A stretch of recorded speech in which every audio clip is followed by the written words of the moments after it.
Welcome to the Geek Homeworld podcast. I'm your host, Ed, aka The Savage Tech Man.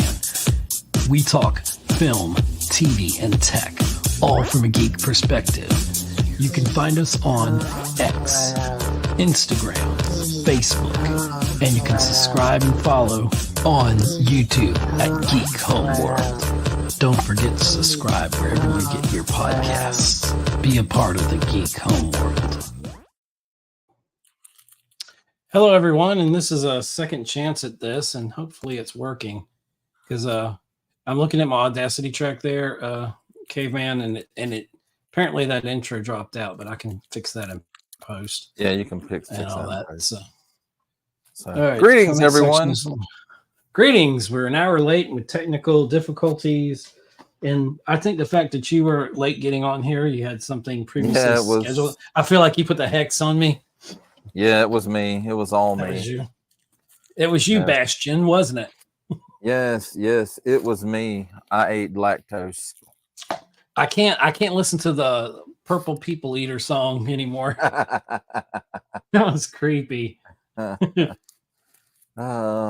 forgot that. I've only watched it once, so I've only watched it 2 or 3 times, and I've been blown away. The second biggest episode of this series. Yes. And I can't say, and they've all been good with the exception of episode 5, Mojo World. Yeah, the Jubilee one. Yeah, Motendo. I almost said Mojo World. Motendo. Which and that's not to say that was a bad episode. It's just the weakest episode aired thus far. It's the one I cared about the least. What, 4 more to go?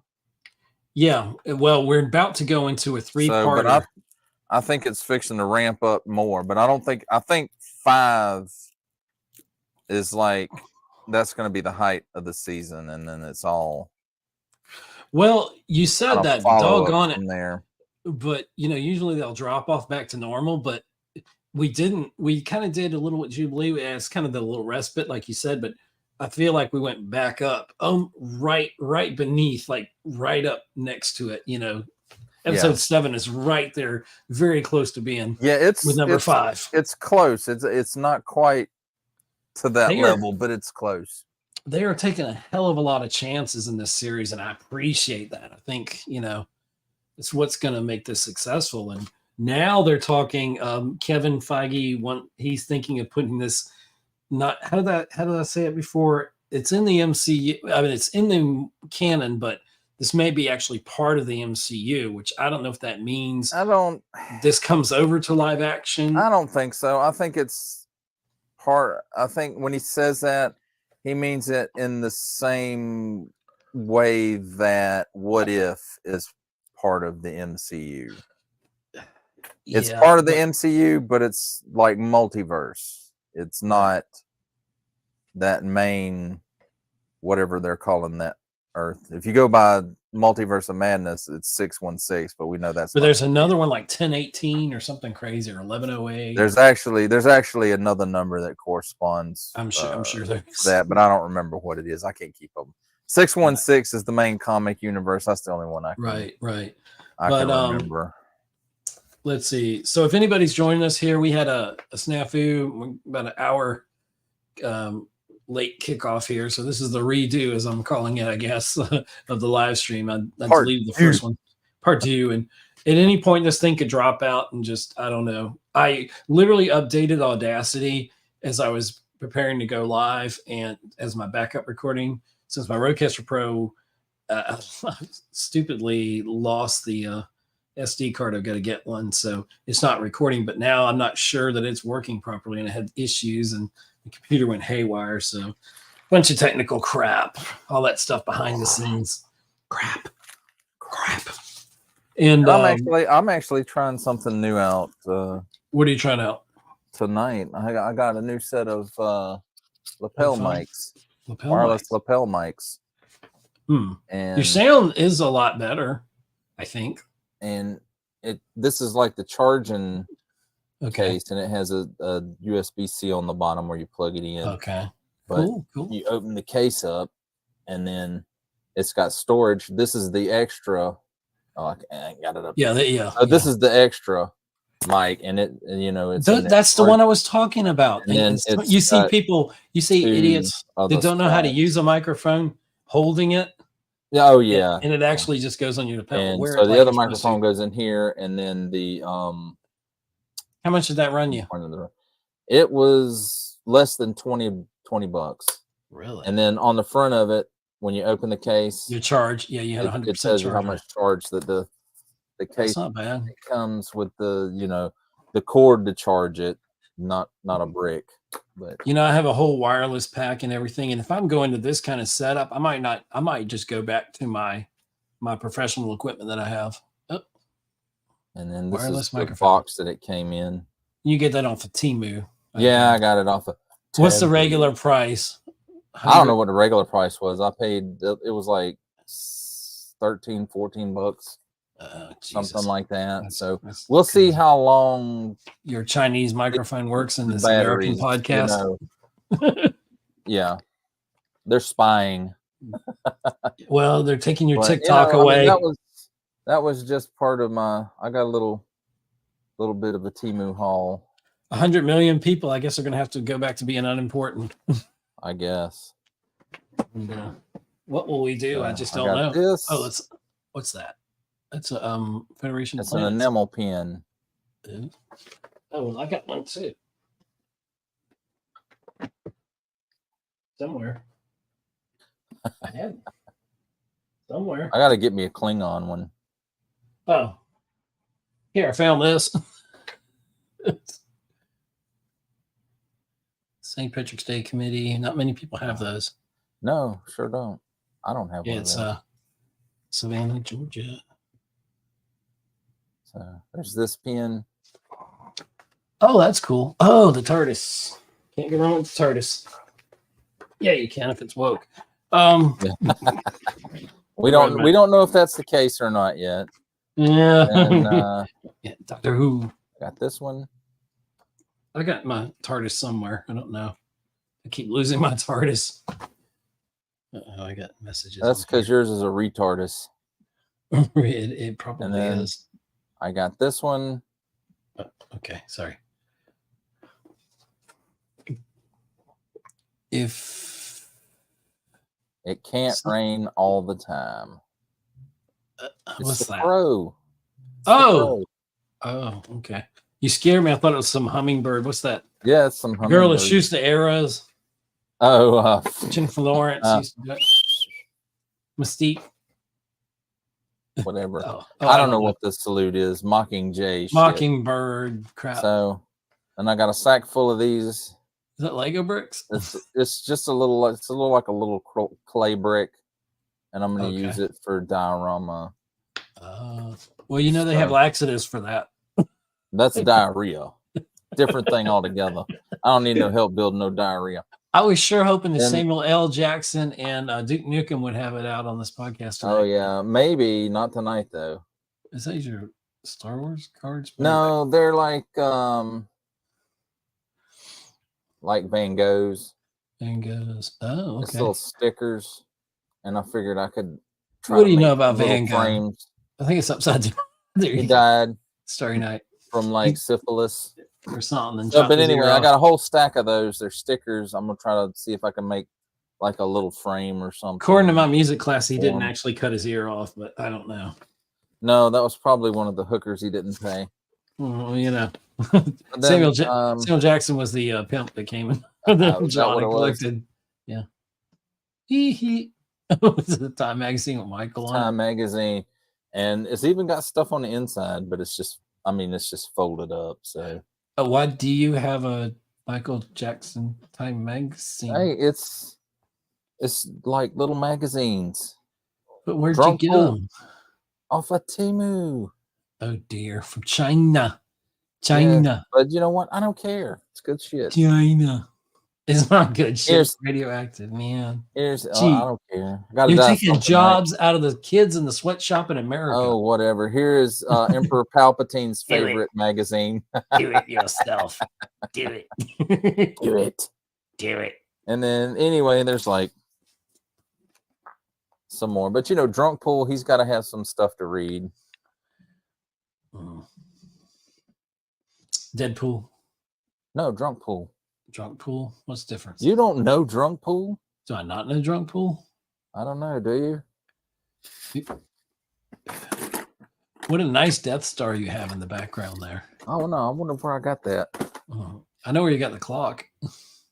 I got the Death Star from the same place. I gave it a Death Star? Yeah, you gave it to me for Christmas one year. I did? Oh, I sure did. Oh my gosh, I did. All right, this is Drunk Pool. Well, it's Deadpool, yes. Essentially. It's Deadpool. And here is America's Booty. Oh, he froze up. Okay, there. I didn't see America's Booty. What was? Oh, you didn't see America's Booty? You froze up for a second. Oh dear God. It's America's Booty shaking. Oh dear. Thanks, Deadpool or Drunk Pool. Oh dear. So anyway, that was my Temu haul. That's your Temu haul. Oh Yeah. Lord. I'm happy with it. I got to get me some cinder blocks. That's what the hitman said. Yeah. I need some cinder blocks. That way I can make a thing like, Hulk busting through the wall or whatever. So we had Bright Eyes as episode 7, and in the next 3 episodes is called Tolerance is Extinction, a 3-part episode. A 3-parter. So essentially an hour and a half left of the series. I am in, what season am I in of the animated series? I want to say it's next to the last one. I'll have to say that Life-Death-Part where the animation got really good. Yeah. Well, I mean, as good as it gets for hand drawn in the 90s, but right. Well, what did you say you're at? I want to say it's the next to the last season. Okay, because the last season does drop off in quality. It's in a multi-part story where Bishop goes to the crossroads of time. Oh, with Apocalypse steals Cable's time cube, and then Cable steals Grimalkin. Yeah, and they've got like all the telepaths and everybody. He's kidnapping all the telepaths, the most powerful telepaths. The Nexus of Time, and that's actually that was the end all be all Apocalypse episode. And at that, you're supposed to basically think Apocalypse is gone, but I know Apocalypse is going to show up somehow. Of course, you can never. Apocalypse is like the Joker. He never. But they like essentially went to the end of time and all this, and so outside of time and all that. They were doing that before Star Wars did. Ooh, I said it. Dave Filoni had to learn it somewhere. That's true. That's true. So, here's interesting. Bo DeMaio, that got kicked for whatever reason, he personally wrote by himself episodes 1, To Me, My X-Men. To me, at the time, it was the second best one, and until maybe episode 7 this week. Episode 2 is my second favorite. Still one of my favorites. Mutant Liberation Begins, the Trial of Magneto. He wrote that by himself. Oh my gosh. And yeah. Which episode was it where they took it to the Sentinels in South America or whatever? That was the first one. That was To Me, My X-Men. Okay. Yeah, where Storm brought the oh my God, Omega level threat detected. But here's the thing. So Bo DeMaio wrote To Me, My X-Men episode 1 by himself, wrote Mutant Liberation Begins by himself, co-wrote Fire Made Flesh, which is Goblin Queen. He co-wrote it with Charlie Feldman. Then he also co-wrote Motendo and Life-Death-Part 1 with Charlie Feldman. Then Remember It, the best of them all, Bo wrote by himself. Then Life-Death-Part 2, Charlie Feldman wrote that by himself. Then Bright Eyes that we had this week, Charlie Feldman and J.B. Ballard wrote that together. So tell me, Bo DeMaio, I don't care what he's done, and if he was mean to somebody, y'all need to get over it. Apparently it had something to do with his Instagram or something. His OnlyFans page or something? His OnlyFans. Well, I tell you what, Marvel's trying to find a way to get his butt back, or they should be. And I don't care if it's politically correct or not, unless he did something really heinous. But he's written the best X-Men that some of the best animation. Well, from what I understand, I haven't outside of that. I don't really hang around on OnlyFans, so I don't know exactly what it was. I don't even know how to anything. get there, and I don't want to But know. apparently, he just like does workout videos or something. Of she puts on videos of him working out and showing off, and he's a gay man, so there's probably people that are offended by that in some way, shape, or form, or something. And so, to whatever, so far that hasn't creeped in the wokeness of this show. Well, I don't know that morph in the shower that's kind of creeping. He was creeping. He was creeping, but it hasn't turned into the morph out there show. Yeah. Other than that, that's the only thing I've seen in there thus far that really stands out as something I really didn't care for. When you have episodes like Remember It and Bright Eyes, you can almost forget anything else like that in the series. You're like, it's so good. I can almost forget that last season of X-Men the animated series, how bad the animation was. Oh God. Well, it was an update for the time, but it was just it wasn't. It was a downgrade from what they were doing because it was kind of what happened was look of it, not necessarily, but Fox decided to renew it at the last minute. Right, and then they went with somebody else. They went with the studio that like Saban Entertainment was doing or not doing. I don't know who it. I don't remember who it was. I'm sorry. It was. Oh wow. Okay, my sound kicked in there. It was outsourced at some point of that. Yeah, and it was that last season. Yeah, or it may have been the last few episodes of it. Really bad. I just remember right there at the end, the animation just turned to crap. Yeah, and the stories. Not that it was the greatest animation ever, but the stories were weak on that too. I mean, it just really was not like Jubilee and Beast going into the temple with what was the guy? He was in the Age of Apocalypse. And they were trying to redeem him here, but he was in the Age of Apocalypse in the storyline for that. He was kind of pale looking, kind of like Morph looks, but he was tall and kind of big. I don't remember what he was, but anyway, that was a pretty bad episode. And but yeah, anyway, so if I'm the head of Marvel, I would get Bo DeMaio on the phone and say, "Hey, buddy, oopsies, we made a mistake." It's too late for that now because he'd be like, "Yeah, I'll come back for $1 billion." And look, everybody on X wants me to write the live action series. I don't know. It takes different strokes, different mentality, just like it does for different strokes. But you can do things in animation. A different mindset to write live action as it does animation. And a good example of that is Dave Filoni, because he does animation, really well usually. Now this last season of The Bad Batch, not as much. I did like that last episode, even though that's not the final episode. No, it was at least one more. One more, yeah. But Filoni has had a harder time adjusting from animation to live action, where I think it's even greater a disservice to go from animation to live action, because there's things you can do in animation you physically with CGI can't do convincingly. The bad thing about it is, he had a little bit of some transitional stuff where he was directing episodes of The Mandalorian under Favreau. Right. And that turned out okay, but when he got turned loose on his own with Ahsoka, it just and I'm not saying I hate Ahsoka. There were some things about it I didn't like. There are things I really about it I did like. But it felt some of the direction was plastic. It felt like you felt like they were taking the person and moving them around on wires, like physically. It's like Ahsoka was not as nimble. And then when they had her on top of the spaceship, that was a little too out there. That would have worked in animation. She's what? How old now? I don't know. And the rumors this week, the big rumors. I guess we should talk, since now we're apparently talking about Star Wars, because it's always a good time to talk about Star Wars. Yeah, and I'm trying to be nice. Star Wars Theory was on his live stream, and the guy I was talking to was the guy that I think invented the lightsabers. Very old guy, older than Gandalf.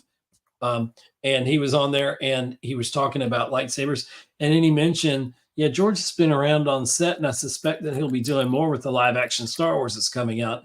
And he's like, excuse me, what? Don't give me false hope. What did you say? And then the guy kind of walked it back a little bit and said, well, he didn't have confirmation on that, but he didn't say he didn't. So, well, and his chat went crazy because they're so excited. But it may be too far gone at this point, and there may be too many people that are far gone. Not just that, but George is in his 80s.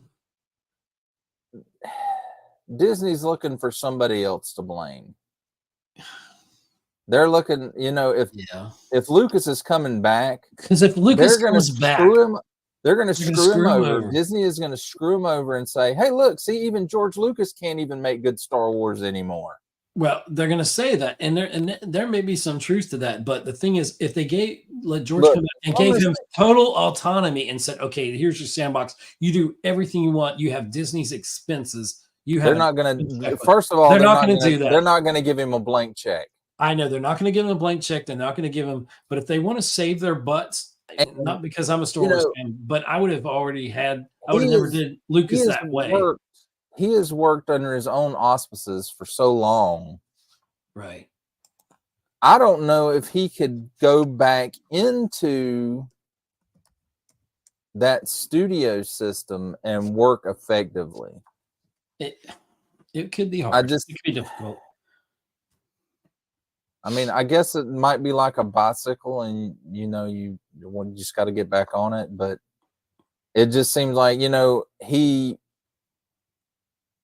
when he basically started Lucasfilm, it was because he didn't want to work for the studios. He wanted to work for himself. He wanted to finance his own stuff. True. That's why he didn't direct The Empire Strikes Back. He didn't write the dialogue, and he didn't direct it, and it turned out to be the best Star Wars. We don't want George. We don't want George anywhere near. We don't want George anywhere near dialogue. One line of dialogue. He is not allowed to write dialogue. He gets to write the plot. He gets to do the overall structure of it. He gets to write the plot. He gets to outline the stories. Yes. And he can even break it down. He can storyboard all day. Have storyboarded and all that stuff, but not one line of dialogue does he get to write. Because then, you start to hate sand. It's coarse, and it gets everywhere. Well, I can understand that, but I know. It's just any of the scenes in the prequels between Anakin and Padme that are supposed to be like love scenes. I never believed any of their relationship. They feel so uncomfortable. Yeah. And I don't know if, I feel like a lot of that was the dialogue. Yeah, it was. But how much of that was the chemistry between, the actors as well? Excuse me while I model my shirt for the one person that joined us in the chat. Oh, woohoo! Geek Homeworld. Where'd you get that nice logo? I think you got it for me, sir. It was a birthday present. My first shirt for the podcast. And but yeah, so if you're just joining us, just to bring you up to speed, we were about an hour behind because we had some technical glitches. So this is like the second version of our live stream. So whoever you are, I said welcome to you in the chat. You're welcome to the chat. Greetings. Greetings. This is Digital Caveman of DigitalCavemann Presents. He does a lot of unboxings and great things on his channel. Does a video every doggone day. What did I call him? I call him. You keep all of them unboxings. I don't actually unbox anything. That's true. You review in a video. I read the box, and then the next screen. Yes, we look at the box, but we don't open it. Right. But we do open it just off screen. Okay, so you do reviews. Digital Cavemann Presents. He's on Instagram, YouTube. You need to sub him today. Check out his content. So anyway, we've got a couple things we're talking about. The main thing is we're talking about X-Men 97. So if you hadn't watched it, come back later and watch this because we're going to be all spoilers. We already started with some spoilers, and we got into our favorite subject, Star Wars. You know, we're Star Wars fans, so we're always upset with everything, and we're always happy at the same time. No, I mean, We're not always that way. Oops, I'm sorry. I don't know. I guess I can't look for the silver lining. I have to look for the, I have to look at the dark cloud for what it is. The dark And side. maybe it has a silver lining in it, but I just feel like at this point, if they're going to bring George Lucas back, it's going to be, it's not that he's not going to do what he does. It's just going to be that the studio is going to ruin it. They're going to find a way to screw Can it you imagine George Lucas working for Kathleen Kennedy? Not after this. He would come back and she'd get sent to the principal's office. Oh, yeah, he's like you said, he's not going to take orders from her. In May he'll be 80. Yeah. So, he's not looking. It's like he said when he sold Lucasfilm to Disney, he's not looking to spend the rest of his life doing Star Wars. Right. And if he was to make another 3 movies, that that's what he saw, was that I'll be doing Star Wars. At this point, had he not sold them, we could have already had all 3 of those films, and we'd be probably, the fandom would be in such greater. I think we'd probably find a way to hate on George because, well, I wouldn't, but I don't hate George. I just don't think he should write dialogue. Well, I agree with that, but I'm sure the fandom somehow would have found a way, because there's people out there. Them like it doesn't matter what it is, they're gonna hate it. Yeah, and there's a whole culture of it, and people. There's a whole culture you of it. There's people Marvel, who make DC, money off of it. Their whole YouTube channel is built around hating stuff. And they're reviewers, so they have to review the stuff, even though they poop on it all day long. I mean, I'm sorry if you're hating something so much. Stop watching. Don't stop watch watching. There's no reason. I'm a reviewer. Well, review something that you damn like. Yeah, come on here don't be miserable and make everybody else who watches your channel miserable. And don't get everybody stirred up in the negativity, because I'm a victim of it. I've fallen prey to some of that, Oh, until, I get wiser. We all do from time to time. It's human nature. We kind of follow. We have a herd mentality at times. Yeah, and we want to belong, so we have to agree with the group, and so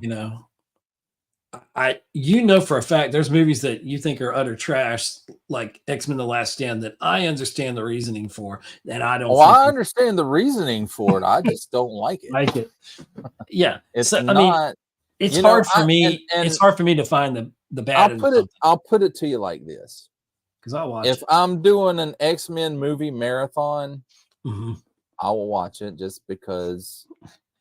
It's in the timeline. Whatever the timeline is. It's in one of the timelines. And as messed up as the timelines are. I will suffer through it and go, okay, that part might not be as bad as I thought it was, but okay, the Juggernaut is horrible. So anyway. I want to mention one thing real quick and interject real quick. I want to say to people that have joined us, we're also going to do a world premiere of, it was actually the second film short that I did, and I wrote it, did all the good stuff by myself, and so we're going to premiere it during this live stream. So in a little bit, you got to hang with us. Woohoo! And it's actually much better than the first one. I think we premiered the last time when you were on not the stream, but the stream before or whatever. Caveman was on here, and he just had clocked out. You're not getting paid for this crap. Because, making tons of money doing this. I worked in HR. I know you're not getting paid. Trust me. You're not on my payroll. No one is. So you had just left. So I ended up impromptu doing that. And so if everything goes well and we don't have any more technical difficulties, you'll be seeing the premiere of Little Red. Dun, dun, dun. So that's the name of it. I love the look there. You love that crazy guy. What was the guy that did the really off the wall sci-fi things, and he had a black hat? What was it? It used to be on like low access cable. I don't remember. Oh, like the late night dude that showed horror movies or whatever. Yeah, I can never watch the horror movies. Oh Lord, I know what you're talking about. Wow, we just lost that viewer. I scared Bye. them. Wow, they just don't really laters. So anyway. They were like, those fools are supposed to be talking about the X-Men. Well, guess what? We're going to talk about the X-Men again. Now they're talking about premiering a student film. I'm getting the hell out of here. That's not what I signed up for. Where's my internet button? I love this comedian came across my feed the other day. She said, she goes, as Generation X, we never got credit for inventing the internet or trying it out, or what are you going to call it? Oh, that's because Al Gore took all the credit for inventing the internet. Like, no, one night we went to bed, no internet. The next morning we woke up, we had 150 AOL disks with 1,500 minutes or whatever it was, or 5 hours worth of time. And she's like, we never got credit for learning the internet overnight. I was like, Gen X got credit for nothing. Nobody knew we existed. I'm going to see if I can do my PowerPoint in one of my future ones. For my music class, I'm doing my final on my on the 1980s, and I had to narrow it down. I think the genre to pop music, so I might show that on here if you want to watch a slideshow. This is becoming the whatever podcast, right? No, that's a different thing. That's Keanu Reeves. Is that Keanu Reeves? Yeah, it's Keanu Reeves. No, it's a Pike soldier. Oh no, I was thinking that was Darth. What's his name? The spice dealer. Who do they want him to play? Darth Revan. Talking about Darth Revan. No, this is the Spice Traders. From Mando. Was that on Mando? No, from Book of Boba Fett. You said the bad words. Book of Boba Fett. They were in the Clone Wars too, so.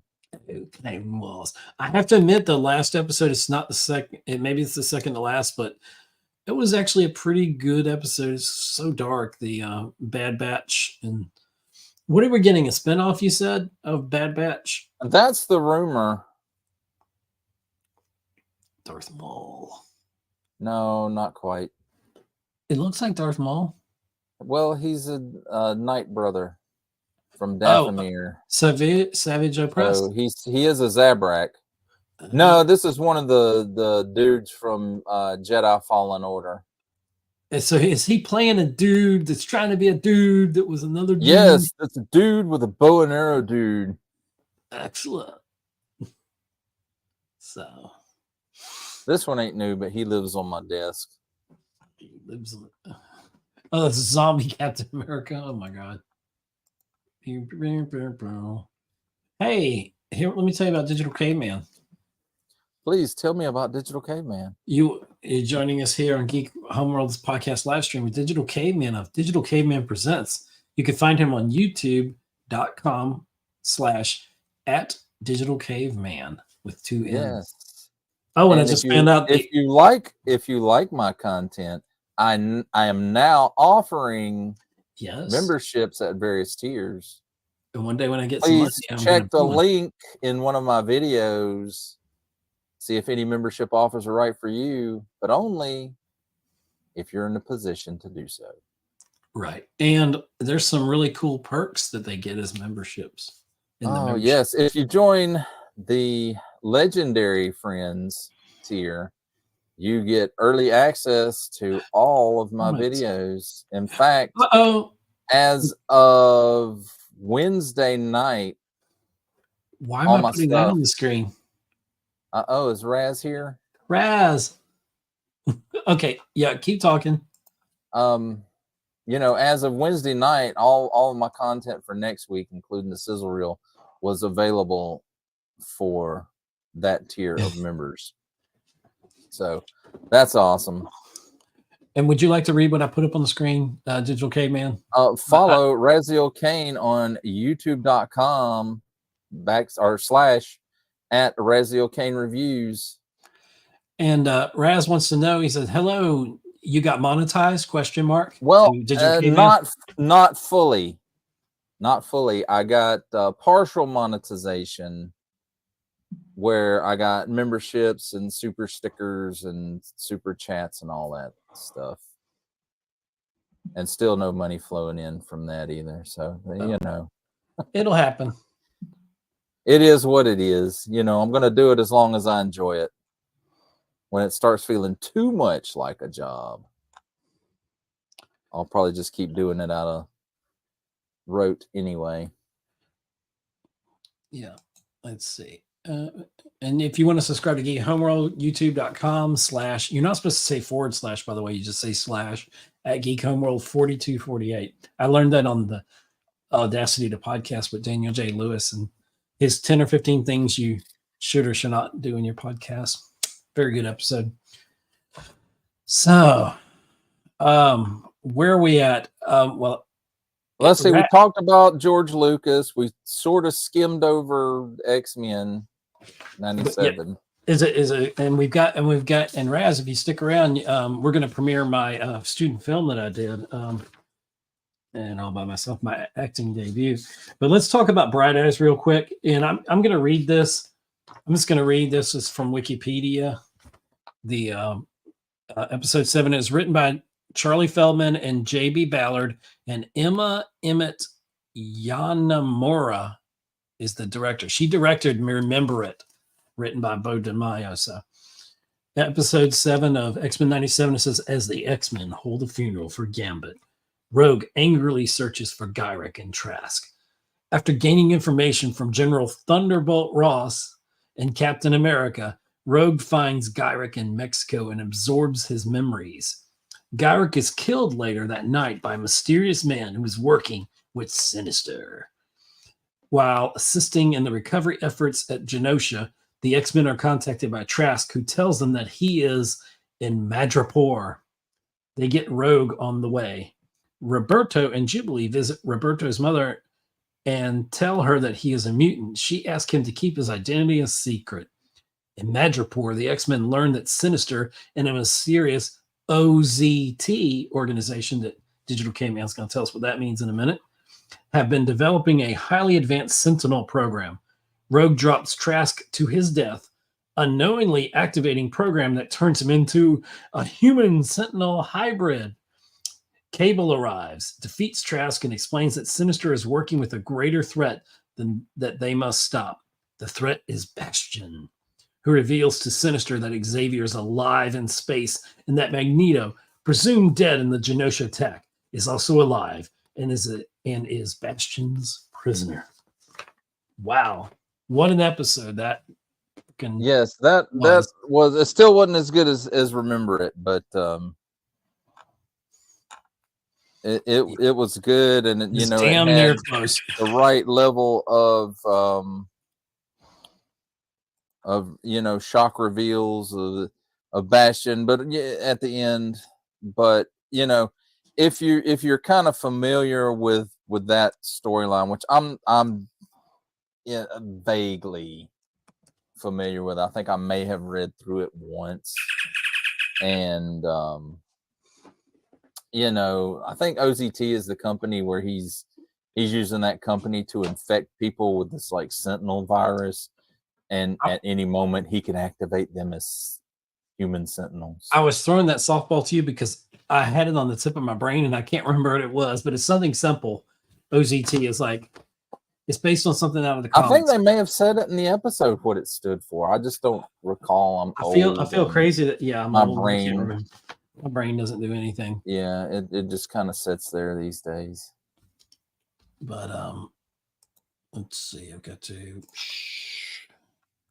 that there. So yeah.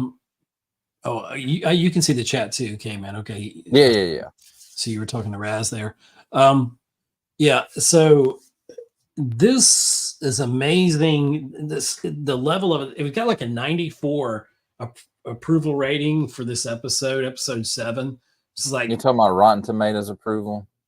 One of them, yeah. I don't even believe in that. I know, but it's actually not a believable. It wasn't on this so much the side of the critics as it was on the fan. I trust the fandom more than I trust the critics versions of it.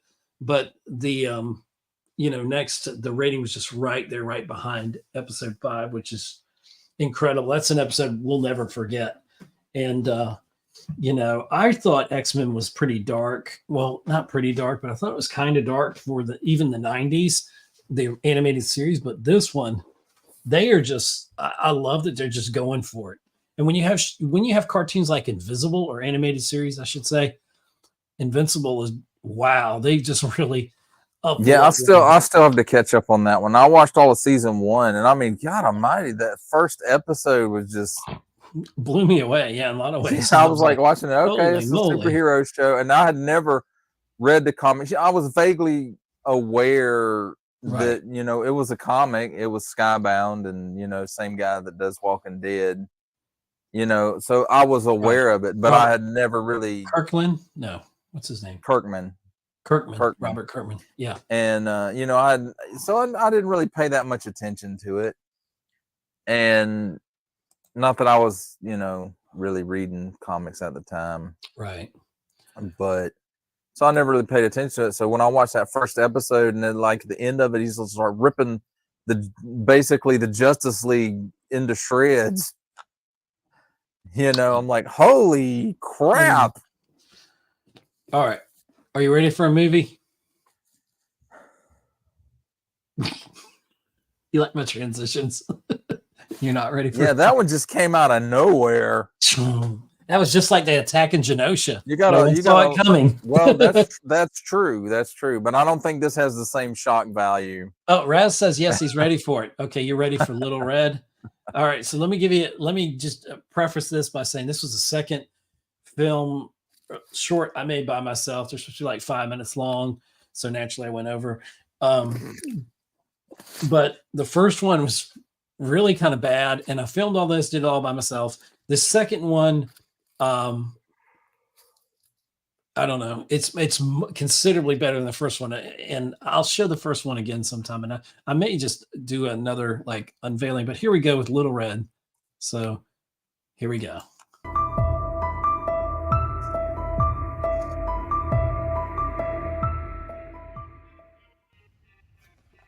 Who are you? Well, my name is Aang. You can call me Little Red.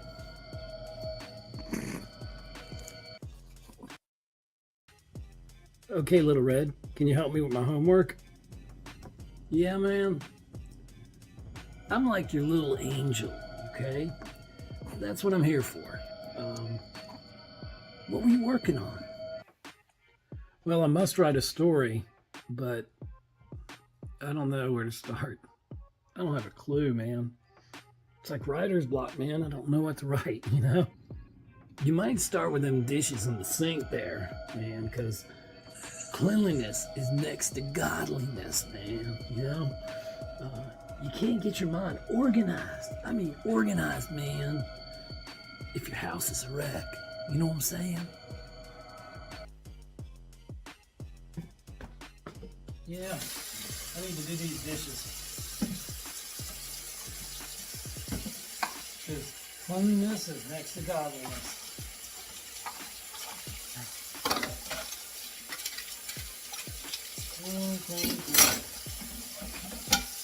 I know we got a lot of work to do. Just doing dishes. Very important.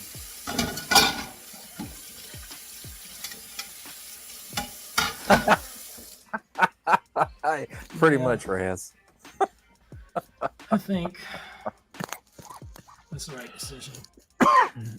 Got a lot of work, but getting those dishes done. So feeling a sense of accomplishment. I got something accomplished. And I did good. I'm proud of myself. Now on to something else.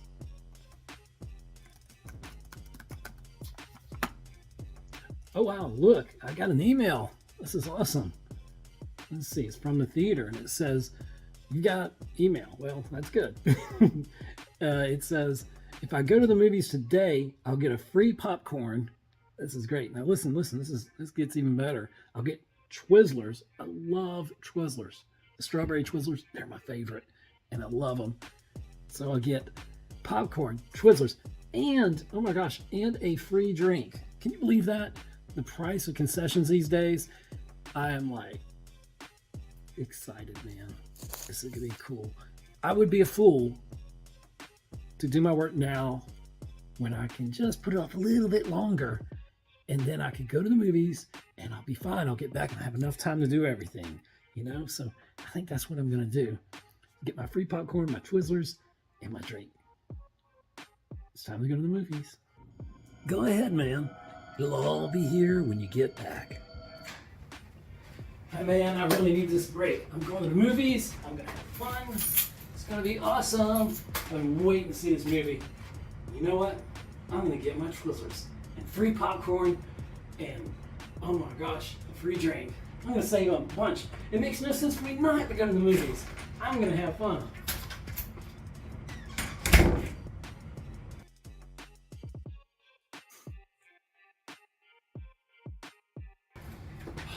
That was a great movie, but I didn't realize it was going to be dark when I got back.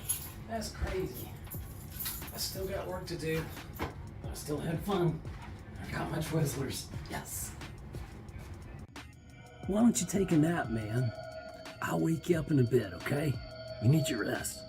Rest is important. Alrighty.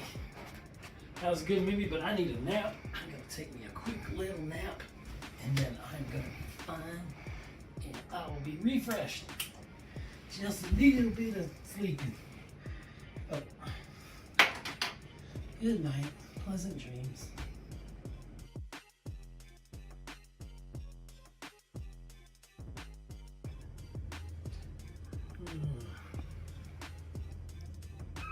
What time is it?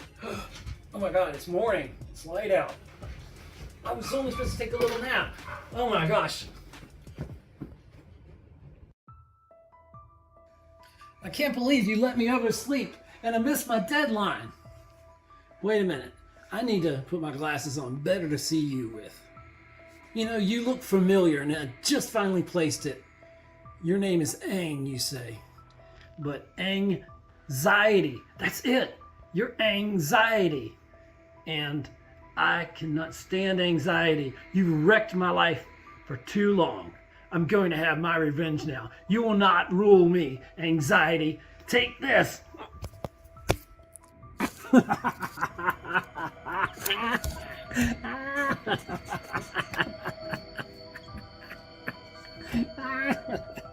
I tell you. Whoa.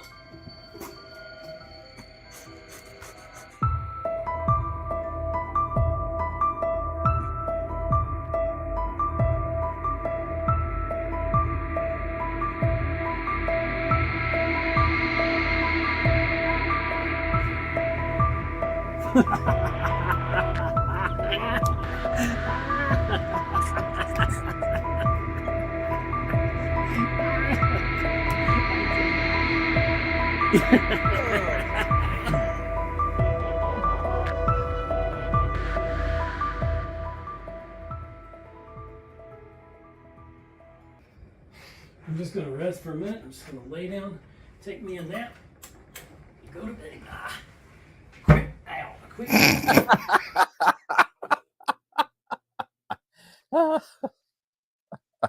That was an outtake. Are you sure? I think so. Let's see. No resemblance to anyone living, dead, undead, or pretend is intended or coincidental.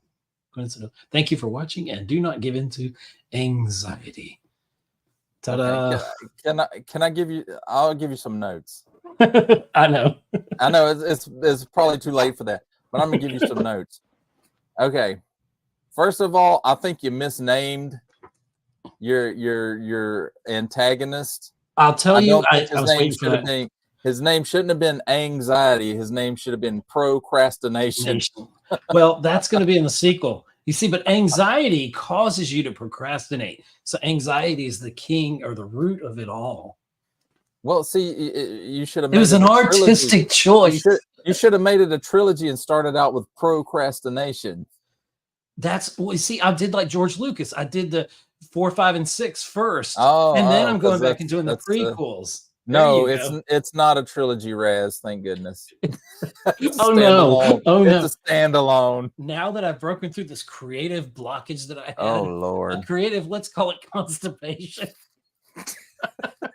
Oh no! Now we're gonna have Now creative that diarrhea. now that the bowels are clear creatively, there's going to be 9 of them. There's 9, no. And I'm going to geez. sell it to Disney and let them finish the trilogy out. So it'll be totally Oh good. Lord, It'll be the no! opposite of what Don't I do planned. it. It'll be woke anxiety. Be woke side. Plus the spin. He says plus the spin-off. Oh, hey, how do I show these? Oh, here we go. Plus the spin-off series shorts. That's yeah, we're gonna have shorts. Oh. We're gonna spin it into like an animated series like Clone Wars. It'll be my sister, when I showed it to her, she's like, she was coming up with all the different ones, like anxiety, you could do, like you said, procrastination. And I'll get Bryan Cranston to play procrastination. Get it, Cranston? Let me ask you something. Before you filmed the anxiety parts, did you watch The Big Lebowski? I was waiting for that. No.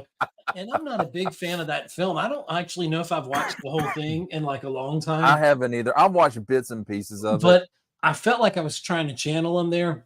And actually that part where I did my very convincing punch at the camera, I actually punched my wife's hand because I was like, that was a punch out.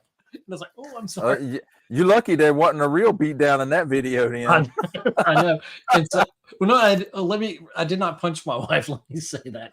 No, she had her hand like there, and she was filming it, and I went like that, and I was like, that's why I kind of missed my mark, and then I hit her hand, but I didn't like really hit it, But I was afraid I'd hit it too hard and all that.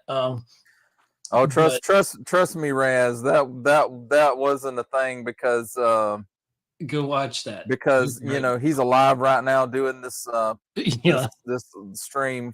So okay, there's our homework. Hey Raz, you can come on and anytime you want. You're always welcome. So yeah, we can. What did you say? What blasphemy? Jesus, what blasphemy? What did I say? I think that's the name of the movie. Huh? Oh, the movie's called. No, I thought you were talking about The Big Lebowski. Oh, was that what he was? Oh, yeah, that's what he's. Yeah, he's saying we're blasphemers because we haven't watched. Oh, okay. I'm sorry. We're a little slow. My bad. Yeah, I'm old. You did. Here it comes right here. I've watched bits and pieces of it. It's what's like his name? The Big Dude or something? The Dude. The Dude. This is Jeff true. Bridges is the Dude. Like the latter parts of my growing up, I would call my dad Dude. I don't know why I did. I don't think it's related to the movie. I'm surprised he didn't beat your ass. No, he just thought it. I guess he thought it was funny, or he was probably ignoring me the whole time because I never shut up. You must have called him Dude while he was watching TV. Yeah, I don't know. He wasn't watching TV. My mom was yelling. He was Helen just was yelling. Yelling. Helen was yelling. Yeah. Oh, here we go. We got another thing from Raz here. The Dude. No, seriously, go watch it from start to finish and invite me to next stream. Okay, next stream is, let's check our calendar here. Accessing. Saturday. Dull. I know. Nothing's going to happen before Saturday. Saturday is I don't know if I can do it next week. Oh, you know what Saturday is? Oh my God. Saturday? Okay, we're Star Wars fans. What is Saturday? Is it May the 4th? It is May the 4th, and I'm going to see the 25th anniversary of The Phantom Menace in theaters. You should. It's Star Wars Day. I should come up there and watch it, but that's a long drive just to go see The Phantom Menace for the 8th time in the theater. You better get your tickets, bro. You better get your tickets. It may be sold out. I just watched it a couple of weeks ago. There's rumor that all 9 films are coming out like that week or something. But well, there's only 6 I'd want to watch. Maybe 7. Yeah. Maybe. You mean A New Hope redo? Yeah. A New Hope part 2. Don't forget, Sunday the 5th is Revenge of the 5th. That's one of my favorite days. Revenge of the 5th. Beware. Yeah, beware. Everyone you've wronged, you can. Except now they're trying to get away from that. I think Disney wants to start a whole month of Star Wars, the Imperial March. Which is clever. Imperial March. And it is clever, but that's something. What do you have for the Rebels? That their marketing department came up with. Oh, wow. Oh, yeah. Raz is talking about on the 15th of May, he's going to see the 4 Transformers episodes in theaters. Now, isn't it also, is that the same thing as the 1986 movie animated? No. It's that was coming first. It's the first miniseries of the television cartoon.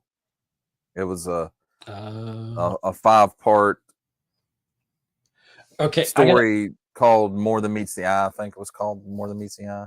I want to say that's what it was called. I saw the trailer for the new Transformers, like Transformers 1, or what is it? It's like a prequel. Yeah, Transformers 1. I don't know how do y'all feel about that? I don't know how to feel about that.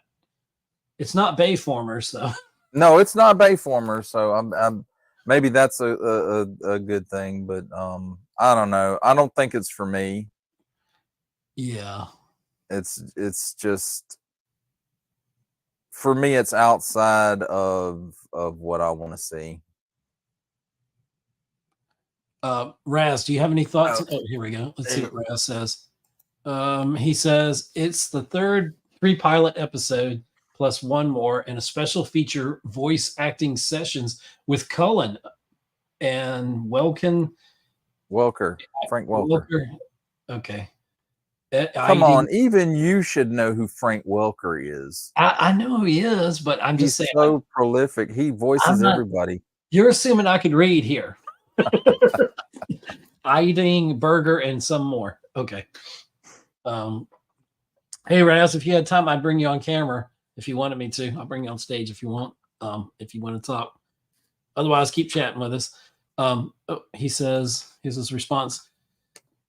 TF1 is not for me. My wife and kid are more excited than me. I don't need a new version of these characters. Yeah, and it's like before he was Optimus Prime, he was a janitor or something in the theater.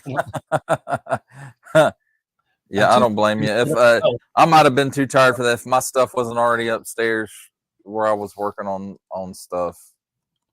Hey, well, you know me. I'm about next Saturday. I'm always game for Saturday night about 9:30. So if I Caveman, as long as your equipment's working. Yeah, properly. Yeah, Louis going on here. But if I don't get Raz's email, make sure I do so I can invite him or whatever, or Raz, you know, you can hit me up at geekhomeworld@gmail.com. So Raz has more. Well, I can send you his stuff on Instagram because you can send it through there too. Oh, I can? Okay. Yeah. You know, I can do a thing. Oh, actually, I have to pay for it with StreamYard. But if I had the paid version of StreamYard, that watermark would go away. But also, you would be able to rebroadcast this to like your things, which would be awesome. I guess could do that, but I have to. Well, I thought they had it set up now where you could stream it to other platforms. You could stream it to YouTube. You could stream it to Instagram. It's all behind the paywall and Facebook, and that's all behind the paywall. Because I'm on the free version. That makes sense. Yeah, I mean, I understand. I hate it, but I understand. You know, I totally understand. They got to make money. You know, I don't know. I don't know. Even if I was making money off of memberships and stuff, I don't know that I would. You say memberships. What do you mean by memberships, Digital Cavemann? Memberships. Oh, I'm offering memberships now. Go check them out. YouTube.com/@DigitalCavemann/join. Okay.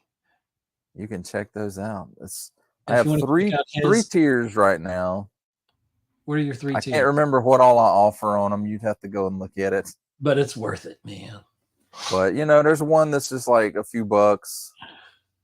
And, you know, you get a little bit of stuff with that. And then there's one that's a few bucks more and you get more stuff. And then, you know, I'm planning one more tier, but I'm still working on it. So. And talk about gaining followers. I actually gained, I'm up to 55 followers. I know I remember when I was in the 20s and then I was in the 30s and I'm in the 40s and now I'm almost halfway to the 60s. So eventually. Yeah. And I mean, mine has slowed way down back to about what it is. That's because they realize you're getting to be a success and they're throttling you down like YouTube is throttling me. They're not showing me as much like Apple did to their phones, allegedly. But you know, It's a thing. I tried. Hey, to do Raz, it. look what Caveman got me for my birthday. My first podcast shirt. Geek Homeworld. That's pretty cool. Yeah, that made. We're gonna try to go to Joe Fest in June. We are, and I actually got off my butt after about a year living here, over a year. Actually, I found out. Has it been that long? February was a year we moved up here, which is crazy. Wow. And so it's what, April? Yeah, March, April. Yeah. Yep, that's like 12 months. I didn't realize it had been that long. It doesn't seem like it's been well, that when you long. told me we've been friends for 25 years, I'm like, really? No. And then I realized 1999 was episode 1. And episode 1, yeah. 25 years ago. That's like, when we met. Crap. And he says, Roz says, that's so cool. I have Transformers Con t-shirt on the way for when I go to Baltimore. You guys going? Yeah. No, I'm said not you're going to paying Baltimore. Our way? He said all expenses paid by Raz. I doubt it. Airfare, first class airfare. Wow, it's amazing. Of course, we're going. I'd go to Baltimore if TFCon was paying me to go. Maybe you can get on the other film. than that, I'm not. That's a little outside my You know what we need to do? We need to start our own con for travel. Okay. He says, geez, I wish I had that budget. And as soon as I win the lottery, I will have that budget. Yes. I tried playing the lottery. I'm going to win one of those $1 billion lotteries. I will. One of these decades. First thing I'm going to buy is George Lucas. Before. It's going to be the day before I die. That's when I'm going to win it. I'll take my $1 billion winnings and I'll go to George Lucas and say, can I have a 5-minute meeting with you? And it'll cost $1 billion. Oh, that ain't nothing to him, man. That's chump change. I know. He's like $1 billion. Is that all you got? That's it. But you know, a lot of people are saying, "Oh, this is why he's backing Iger," you know, because he's coming back to Star. I don't think so. You said it's because we were talking about it the other day. It's like when Disney bought Lucasfilm from him, a lot of what they paid him in was stock options. Exactly. I mean, he got some cash out of it, but most of it was stock. Now, whether or not he still has that and hadn't sold it off, I imagine he does. Otherwise, he wouldn't be, you know, inserting himself into that situation of going, "Oh, Bob Iger is right." Did I freeze out or something? No, I don't know. But some of this, so hopefully this will all live on YouTube properly because some of it's not. Oops. Oh, no. Stop. Wrong button. Some of it's not coming through my Audacity, which is my backup. So I don't know. We'll find out. I don't care. Let's keep talking. I'm having such. Yes, it's not like this is, you know, meant for posterity or anything.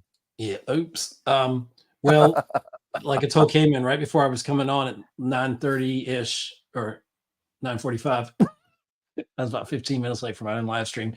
Audacity decided to update, and I was like, "Yeah, I'll do the update." And I was like, "Damn, I shouldn't have done the update because then now it went crazy and it's going haywire." We'll see you, Raz. Thanks for stopping by. Thank you, Raz. We appreciate you. Yeah. Next Saturday, make sure I got your email or hit me up or somebody figure it out. I'll make sure you got his Instagram. And you're invited next week, tentatively 9:30. I'll be talking about how great the 4K version of episode 1 was. And me and the wife are going to see it. So hopefully there's still some Star Wars fans out there to give a crap. But I'll be there. And anyway, so we'll plan on it next Saturday night. So cool. Well, thank you, Raz. He said he's got to run. We appreciate you being here. I really appreciate you showing up. I got to get to your channel. Oops. Let's see. Where's my shameless plug of him? Y'all can follow Raz at Kane on youtube.com/@ Razzle Kane Reviews. Raziel Kane Reviews. Raziel Kane. I can never say it right. That's why I call him Raz. But thank you, Raz. Everybody can follow you there and check out your content there. You got a lot of good stuff going on there. And congratulations on your success that you're getting. And cool. So what else do we have to talk about? What are our thoughts, final thoughts on Bright Eyes, and looking forward to Tolerance's It was Escape? it was enjoyable, and I think it had a nice little, surprise ending there. I mean, if you were kind of familiar with that storyline, then there were hints. The thing is, they built him up Sinister to be such a badass that he is, and then you get to this where they got Bastion talking to him, and he's like, "You and your other guys, whoever he was talking about." I kind of agree with you. I think we're going to find out that Apocalypse is actually the big bad at the end of the season. Would not surprise me. I don't even care if they break continuity with the animated series and that he's supposed to be gone or whatever. Because I'm like, but no. It's like I said earlier. He's like the Joker, man. No matter how many times you think you see him die, he's never actually dead. And somehow the Emperor returned. Same thing with Palpatine. Yes, they were like, we don't know how to make a clone of you. Do it. Do it. Do it. And they did it. They still could have done more with. I'm still pissed. They should have done more with Snoke. We should have got something, a better story about him. Yeah. Oh, Snoke was just a puppet. Whatever. So, yeah, piss me off. Thanks a lot, Ryan. The only Ryan I believe in is Ryan Reynolds at this point. Yeah, apparently he's still giving Marvel Disney Jesus. shit. Yeah, Marvel Jesus. So he's gonna have that. If I didn't watch the video, but I was flipping through YouTube stuff and something about Ryan Reynolds giving Disney the shit again over something with Deadpool. I don't know. I'm sure it is. I just hope the studio hadn't really just screwed that movie up, because I want his version of Deadpool to go out on a high note. Right. Oh, definitely. And it's going to be hard to follow up Deadpool and Deadpool 2. I mean, I don't feel like Deadpool 2 hit the same. I think it didn't hit the same as the first one. The first one, and watching the first one, I hadn't seen it in a while because I've been watching the second one because it's my favorite with cable and all that. Deadpool 1 feels a little bit too dependent on setting up the whole story. It spends almost too long in. Are you saying it has episode 1 syndrome? It does have episode 1 syndrome. It's still a great movie, don't get me wrong, but I really enjoyed it. Things just were flowing so good in episode or Deadpool 2 that I enjoyed it, and they did such a good job with all the characters. I really didn't like X-Force in there, even though they were funny. Their version of X-Force and Domino. I really didn't like Domino, but the more I watch it, the more I like those characters, and the whole thing has grown on me, and I definitely like the second one. I've got to watch them again before. The first one is, they're both kind of lethal, but the first one is almost, parts of it are so like there's some of that is so. It's beyond raunchy. Yeah, and some of it's really hard. Like, what was it? He asked Vanessa to marry him, and she was like, "Where'd you get that ring?" Because he didn't have any pants on. He's like, I've been scoring. And it's not that it's not. It's hilarious stuff, but some of it is. For me, though, it was a little. I won't call it gory, but him becoming Deadpool. That feels like it's a big part of the film, and I understand that it's the origin story. It's got to be that way, but the second one just feels like it covers more territory.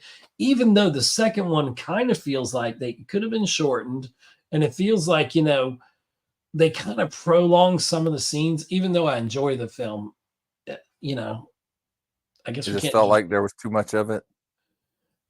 Yeah, but then I always felt myself wanting to watch more. So if 2 comes on, I never turn it off. I'm like, I look for it. It's one of those ones that I have saved on my DVR, which I dropped a lot of my movie channels I told you this week. Yeah, so yeah. As of a couple days ago, I probably don't have access to half the channels I had. But, I mean, movie wise, which kind of sucks. And if I could find a way to drop the sports, I would drop the sports. But I don't even remember when I had DirecTV last. It's been that long since I've had DirecTV. Yeah. Oh, I didn't finish my story earlier about. Well, I like DirecTV, by the way. We got the fiber optic internet, and it's pretty fast. So as far as I can tell, I think they're running that here. They've been running and testing. I like it, dude. Fiber optic lines. So it was already wired in my house, and I had the Xfinity people come out here, and the guy wanted to cut the cable for that, and I'm like, let's not do that, because he tried running the lines, and they couldn't somehow get it to work here. I don't know what was going on, and then AT&T was able to do it, and they came in like super cheap, like $80 for the internet, and I think I get 1 gig up and down, which is pretty damn fast, and it's pretty steady. And I can get it all the way into my backyard. My backyard's, you'll see when you come, my backyard's kind of wide, and I can still be on the internet, like at the top of the hill in the backyard. Oh, I get, I don't know what I'm getting download. It's fast. But I know I pay attention to the upload speed because I upload lots of videos. And I get up to, it says up to 20, and I've gotten 20 megs, over 20 megs uploading stuff. So megabits. Yeah. Second. Mine's like freaking gig up and down, and it's like very consistent. Well, that's what I like about it. And the fiber optic cable, I saw it. It's like, I can't even, like, it's so incredibly tiny. Yeah. You know? Yeah. But, it's really good, and I like it, and it hasn't gone down. It's not like DirecTV where you had satellite, or I never had a satellite. Right. I always had Xfinity. I mean, I had it my whole life, but I came up here to just a better thing. But we were pulling in the other day, and you know how I am. And I was like, ooh, I'm going to meet the neighbors. And so we went over there, me and the wife went over there next door to meet the neighbors, and they were moving in yesterday and today. And I got to talk to one of them, and she mentioned that her husband, he's kind of geeky and all that. And I was like, oh, we're going to be friends. It's like, and I came home. My wife said I was excited. I came home, and I've been procrastinating and doing a little bit here and there on cleaning the studio up. And I was like, I knew you were coming up soon. And I was like, I need to start straightening this up, getting it more organized. So I'm basically getting it organized. And she's like, you're something else. He was like, yeah, I'm excited. I was going around. Oh, it's pod. Oh, that's interesting. I was supposed to say, you ought to know this. It's your favorite scene out of the movie. This is pod racing. Sweet. Is that Sebulba? Yeah, Sebulba. Yeah. Sebulba. Oh, I can't wait. An especially dangerous dog named Sebulba. Whatever people say about episode 1, those pod racing scenes are awesome. I know they're going to sound good in like 4K and IMAX or whatever it's going to be in. And I got to thinking about it the other day when I was watching it. I'd say the other day, it was a couple of weeks ago. Mm-hmm. Obi-Wan was kind of a dick. He was a dick. Because you got to think. If we picked up more alien trash or whatever, that's what Anakin was right there. Why do I have the feeling you're another worthless? You picked up another pathetic life form. Yeah. So not only was he banging on Anakin, but he was digging in on Jar Jar. Wait, that sounds like an X-rated movie. Well, I'm sorry. Digging in Jar Jar. Right. Yeah, he was digging in Jar Jar. Episode 1, XXX. Starring Deadpool. Deadpool Presents, Episode 1. Come here, Jar Jar. Misa, run away! Misa scared. I've been chewing gum and kicking ass. And come here, Jar Jar. Let me see that tongue. Oh, that's funny. Oh, you never know when drunk pool's gonna pop up. Stupid drunk pool.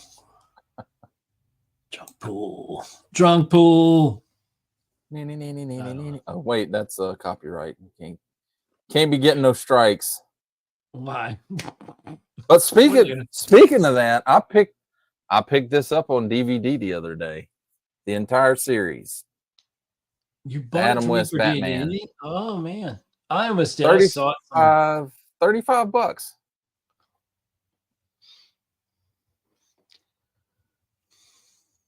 Come on, man! It was the whole series, all 3 seasons, over 100 episodes, I think. Yeah, $33. Some of those episodes $35. are pretty bad, but I'm like, it's still it's still good. It is what it is. As long as you take that 66 Batman show for what it was, right, and what it was meant to be, which was a campy kind of kiddie with some adult touches in there, like Catwoman. Yeah. Oh, I thought Batgirl was so hot. I loved with her bat cycle and all. She was in Star Trek, the original Star Trek. I vaguely remember. She played the Orion chick when Kirk got stranded on the insane asylum planet, him and Spock, by Garth of Izar, whatever. He could change his shape. Yeah, Garth Brooks. He was singing them songs and mesmerized Thunder them. Roll. Oh, he'll sue me. No, you just said the title. It's fine. Yeah, he'll take my billions. Well, we know Kirk got some friends in low places. Usually they're all female. Jesus. Yeah, they're in all the right places. He knows all the women's. All the women folks. Or at least he used to. Nowadays, probably not so much. Sweet. Captain Pike gets around a little bit, though. Captain Pike gets led around a little too much, especially by his person who flies the ship. My name is whatever the hell her name is. I fly the ship. Oh, my hair's not short enough. Ortegas. Man, if they got rid of her, I'd be so happy. Yeah, ship her off to space. Ship her off to the last season of Discovery. There you go. I'd like to undiscover that country. But yeah, I just so irritated her character. Nobody would act that way on Kirk's maybe on Kirk's, but not on Picard's. It's not Kirk's ship. It's not Picard's ship. It's Pike's ship. And Pike just he can run it the way he wants to and say the thing. Are you going to say the thing? Go. Whatever. And they've please make the ship go very fast now. They've kind of destroyed Spock for me. I hate to say it.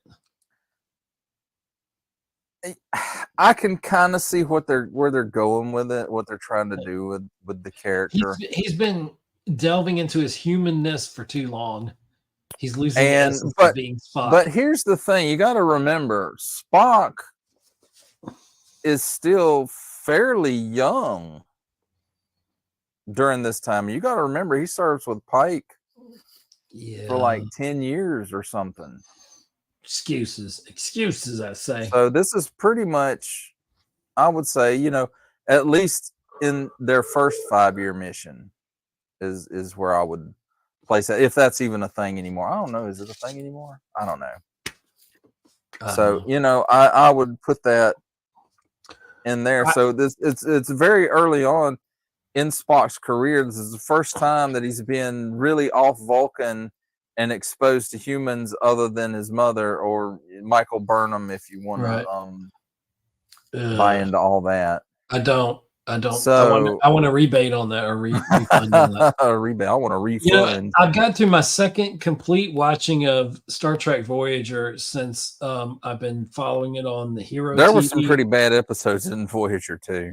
There were some bad ones, but there were some good. There were some good ones. A lot of them hold up. Some of the first season ones don't like Next Generation, there's some first season ones that don't hold up because they haven't Well, found their groove. there was so much crap going on behind the scenes during season 1 and 2. I mean, it was basically a power struggle between Roddenberry and the studio. Yeah. Yeah, it was about like when they got to like the 3rd season and you're going into the when you get to the 3rd season and you see where Rick Berman kind of has more of a hand in what's going on than Roddenberry does. It got better, and then it got tight. It started getting better, and I want to say season 3 and season 4 of the Next Generation is probably the best 2 seasons of that show. And then I do like the finale. Not to say that there weren't good episodes. Oh yeah. After that, but those, I think most of the best episodes came of that series is in season 3 and season 4. Now I wish I had a list of all the episodes in front of me so I could speak to that. But yeah, good, bad, good, bad, bad, good. Just to see like some of the favorite ones where he has a little flute. That was one of the best. That was a season 5 episode. Was it? That was in season 5. And then of course, best because if you remember, he was wearing like the funky shirt and the jacket, the red and black jacket. Yeah. But yeah, that was a really, really good episode. Oh yeah, it was so touching. And one of my favorite episodes in Voyager. And it doesn't have to. You would think maybe it has to do with Klingons or Borg or whatever, but it doesn't. It's actually one of the Doctor's episodes, and it's the episode where he has the holographic family. Oh yeah. And then B'Elanna reprograms them to be more realistic. Yeah, they start acting out. They go. That is actually, I think, one of the best episodes of Voyager. Yeah, I mean, I remember that episode. That was a good episode. And it was, that's one of the things about the Doctor, because then it's weird because he has these. I do like the one where he was with the other holograms. I mean, there were a lot of ones that I liked. But, they did let his character later on kind of develop a little bit, which is good. And well, he got to develop a lot more once he got the mobile emitter. Right. Not always for the good.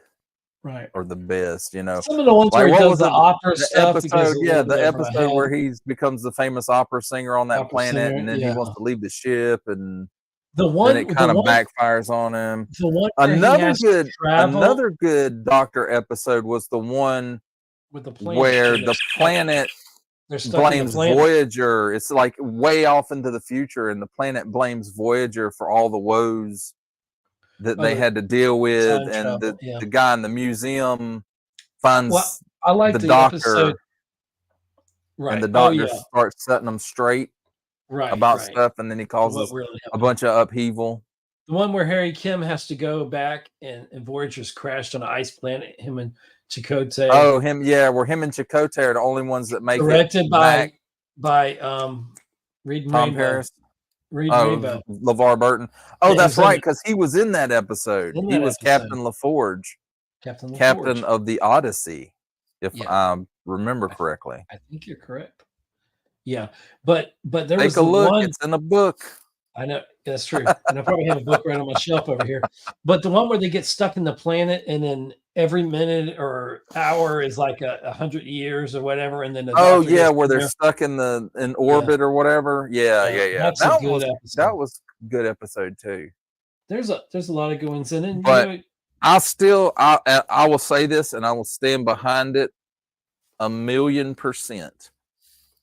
Next Generation is my favorite Star Trek show. Mine too. However, I think that Deep Space Nine was the best written Star Trek show. It was probably barely Star Trek. You know what I mean? It was probably more of a drama or whatever, in comedy or whatever. And when I say that, I'm looking more at like, season 4 and on. So like 4 through 7, basically the Dominion War. But that's also the time where Berman actually has a lot less to do with that because he's concentrating more on Voyager. And because, you know, the network's breathing down his neck because Voyager's supposed to be kicking off UPN and you know, they're trying to make the network and all that. And so, you know, he's basically telling Ira Stephen Bear, just, it's Deep Space Nine, do whatever the hell you want to with it. And so he did. And, you know, we never would have had something like the Dominion War without Berman going to concentrate more on Voyager. And I think that's one of the best things that ever happened to Star Trek, even though it goes against every grain that Gene Roddenberry ever laid down about Star Trek. Oh, they find a peaceful solution. They don't ever go to war. Yeah. And, you know, I think it was good for that version of humanity to get a taste of the horrors of war, because it had been centuries. When they got into the Dominion War towards the end of the series on Deep Space Nine, I really was into it, like especially some of like the final wars they had there, like space battles were incredible. Oh yeah, the battles for the time. But you know, I bought into the whole thing about the prophets and all that, you know, and you know, that is my only. That's probably your weak spot for it. I don't feel like they ended that series correctly. Possibly. It felt like there needed to be more, even though it had like 4 endings in that last episode. It had like 4 endings, but it still felt like there needed to be more. Yeah. I don't like that. And if Avery Brooks was different about things, maybe they would have brought his character back or had him. They may yet. I mean, I don't know. Not going to bring him. Not at this point. They're not going to bring him back. He's not going to come back. He's so weird. They could replace him if they wanted to. Yeah. Recast. I mean, it wouldn't have the same impact, especially when you look at episodes like one of my favorite Deep Space Nine episodes with is Picard, the episode. Picard. No. The episode where Cisco and Garrick plot and conspire to get the Romulans involved in the Dominion War on the Federation Klingon side. And, you know, they went through this whole thing of making this fake holo recording of, you know, the Dominion's going to attack Romulus, and the senator's like, it's a fake. And, a what? It's a fake. You don't remember that, where he holds up the little rod and he goes, it's a fake. Oh, okay. Yeah. And then, you know, that leads to Garrick's whole plot to begin with, where he blew the guy's shuttle up when he left Deep Space Nine and blames it on the Dominion because of that rod that was in there. That guy could tell it was a fake, but by the time they find it in the explosion, it's so damaged they won't be able to tell it's a fake. That Garrick, man. And Garrick is a trip. He's one of my favorite characters off there. And, you know, and just the monologue by Cisco in that episode and the way that it ends, you know, he's like, I can live with it. Can I? Can I? Computer, delete recording. You know, I mean, that was I think one of the strongest performances in Star Trek. I felt like, I agree with you. I think it was well done. It was very dramatic, and it felt like they were going for, you know, they had the better performances. But as a Star Trek kind of thing, it wasn't that it was too dark for me. It just, I don't know. I wasn't feeling it as like some other people feel it. But for me, I'd have to say, obviously, Next Generation, by far my favorite. Right. And over time, Voyager has become my second favorite. And I like Voyager okay. Third would be, if you say Enterprise, I'm gonna reach through this stream and slap you. Well, help me out here, because I don't want to say the original. I'm not as big of a fan of I love Kirk as Kirk. Okay, But I'm not really a big fan of the original. Here are your choices as What are my of choices left? as of up to let's say 2002. Okay, here's your choices.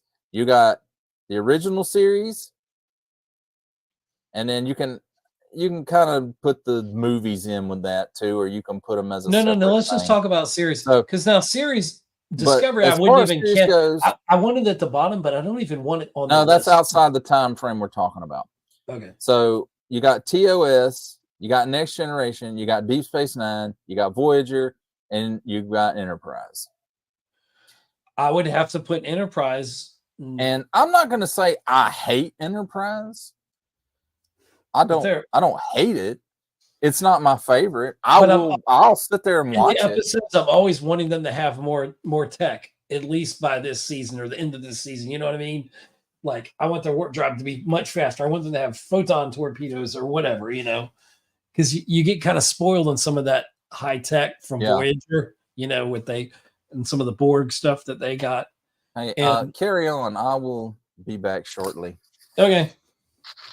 So, if I have to, let's see, if I have to rate the series, I would go with The Next Generation is my favorite, and then Voyager is second. I'd have to maybe say Enterprise, just for a lack thereof. I want to say that the newer one, not Discovery, but Strange New Worlds.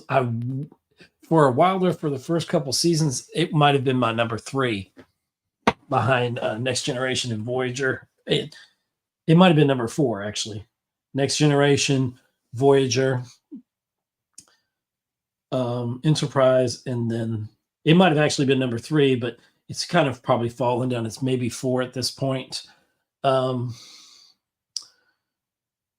But I guess at the end of it, I would probably put the original series, because I'm just not a fan, and it's probably the age when I came to age and come of age and watched, got into Star Trek. And I know that some of the episodes are good in the original series. It's probably sacrilege not to say that's the best one, but I don't know. I don't find myself watching it as much as I watch, of course, Next Generation I never miss, and Voyager I never miss. And then it's kind of like, okay, maybe it's Strange New Worlds or it's Enterprise. And then I would probably put the series at the bottom. Now, Discovery, if we have to include that, that's not even on my list, but it would be at whatever the bottom of that list is, would be Discovery. I absolutely hate Discovery. I just don't like it. I don't like the tone.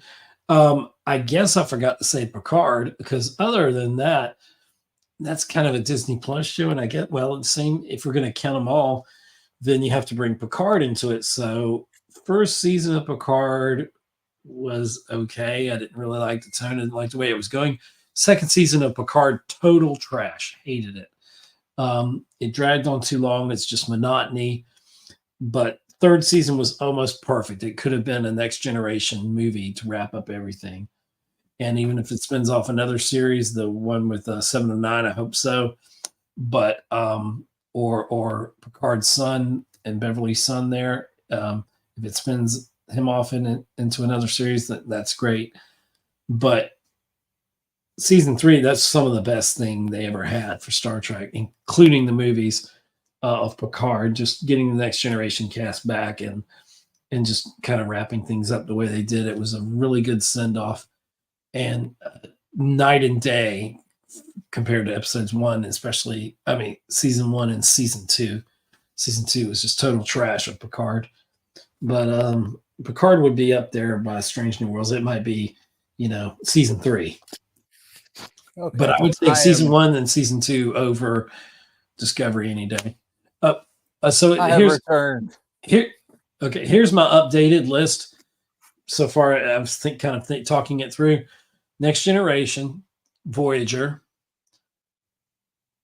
gosh, I just said it. Deep Space Nine, No, Enterprise, Enterprise, Enterprise. I almost wanted to put early on the first season or so of Strange New Worlds. It would have been number 3. It was really up there, and then I'm kind of falling out of love with it. So I would maybe put Enterprise ahead of it.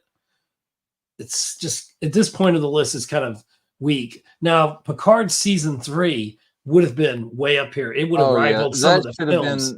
It should have been should have been the Next Generation redo. Right. And not Picard at all, because most of the problems with Picard stem from Patrick Stewart wanted it to focus on Picard and not. Well, he wanted it to be different. He didn't want to come back to it unless there was something new with the character. It just wasn't. Yeah, he didn't want to bring back the Picard that we knew. Executed very well. Yeah, he wanted to bring back a darker, disillusioned Picard, and it just didn't sit well with us fans. The first season was okay, but I didn't like it. It was okay. The second season was complete trash. It was drawn out about him and his mom. Nobody cares. They could have cut about 3 or 4 episodes out of that. You want me to tell you the most interesting part? The most interesting part of that? The least interesting part is what they did with Guinan and all that, and what they did with and you know. I like the character of Guinan, but I can't stand Whoopi Goldberg. I know you can't, but yeah, it was nice to have her back, but they didn't. I didn't like the young Whoopi version that they had in there. She didn't fit the part. I didn't feel her as Guinan. I'll tell you the best part of the Picard season 2 was the fact that his father was Dr. Baltar from the remake of Battlestar Galactica. I mean, don't get me wrong. It was nice. It was nice to see John Delancey again playing Q. But they didn't really end that on the way it needed to. It was a waste. It was a total waste. They wasted him being back. They wasted Guinan being back. I mean, I just almost wish they would. And then at the end, he's like, "Oh, I'm dying. I'm dead. Q. Goodbye." And then at the end of season 3, shows up to Picard's son. "Hey, Sonny, what's going on?" Yeah, I thought you were dead. I'm Q. The new spinoff that they were talking about doing with 7 of 9 and Legacy. And is it Jake? Jake Picard? Is that what his name? Jake Crusher. Or what? Jack Crusher. His name was Jack because he's named after. Well, he had a job at State Farm. He was Jake from State Farm. Oh, he was Jake from State Farm. Is that what it was? His other job that he had. He's a little too light for that. I guess, but what? Anyway, I can't follow behind you. I swear to God. I don't even know what to say. You're terrible. Excuse me. Yes, I mean, Picard would have been up there season 3, but 1 and 2 wouldn't even have registered on my top 10 list. And Picard season 3 could have been, it would have rivaled some of the films. It would have been better than Insurrection.